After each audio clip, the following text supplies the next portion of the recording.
छावा संघटनेचे प्रदेशाध्यक्ष विजयकुमार घाडगे यांनी आज अखेर पुण्यामध्ये उपमुख्यमंत्री अजित पवारांची भेट घेतली।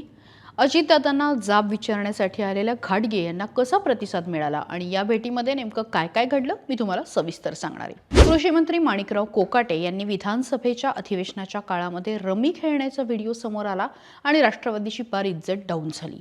त्यातच छावा संघटनेच्या काही पदाधिकाऱ्यांनी 19 जुलैला राष्ट्रवादी काँग्रेसचे प्रदेशाध्यक्ष असलेल्या सुनील तटकरे यांच्या पत्रकार परिषदेमध्ये जाऊन घोषणाबाजी केली, कोकाटेंच्या राजीनाम्याची मागणी केली आणि तटकरेंच्या अंगावरती पत्ते उडवले।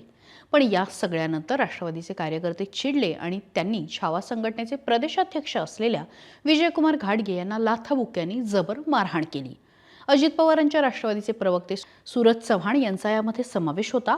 या घटनेचा व्हिडिओ सुद्धा व्हायरल झाला आणि त्यानंतर सूरज चव्हाणांना राजीनामा द्यावा लागला।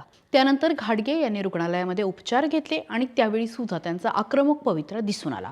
काहीही झालं तरी अजित पवारांना भेटणार असं त्यांनी पक्क केलं आणि जखमी अवस्थेमध्ये काल रात्री 10:30च्या दरम्यान ते पुण्याच्या केईएम रुग्णालयामध्ये दाखल झाले। सकाळपासून माध्यमांवर त्यांच्या मुलाखती सुरू होत्या आणि काहीही झालं तरी अजित पवारांना ऑन कॅमेराच भेटणार यावरती ते ठाम होते।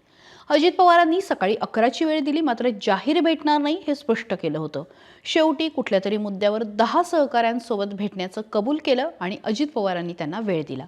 साधारण 15 ते 20 मिनिट या दोघांच्या दरम्यान चर्चा झाली। हे 10 प्रतिनिधी सुद्धा तिथे हजर होते।